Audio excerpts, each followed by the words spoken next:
সময়ন শইকীয়াৰ আবৃত্তিৰে জ্যোতি চলিহাৰ কথাৰ নিবিড় আনন্দই মাতে জানো তোমাক এখন পৰিশান্ত আৰু সংগ্ৰামী হৃদয় লৈ শান্তিকৰ ক্লান্তিকৰ জীৱন পথত শান্তি সুখ সুন্দৰৰ অমিয়া সন্ধান পাৱা জানো বিচাৰি বনমুখী পক্ষীৰ দৰে উন্মুক্ত উন্মানৰ অকমান পয়া হৃদয় বিদাৰক বিৰহৰ বুকুত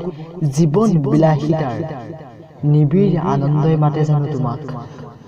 অহংকাৰ আত্মপ্ৰসাদ আৰু দুৰাকাংক্ষাৰ অযুত সম্ভাৰ থৈ অনাগত দিলৰ শান্তিৰ সফুৰালৈ নতুন প্ৰতিভাক দিব জানো আনি দিশহাৰা পক্ষীৰ প্ৰাণ পৰিভোগীক লৈ সুকুমল অনুভূতিৰ অনাবিল সৃষ্টি আত্মতৃপ্তি আৰু আনন্দৰ আশ্বাস স্মৃতিপথ উদ্ভাসিত কৰি উঠিবনে উজলি সৃষ্টিমুখী প্ৰতিশ্ৰুতি সুবাসিত উচ্চ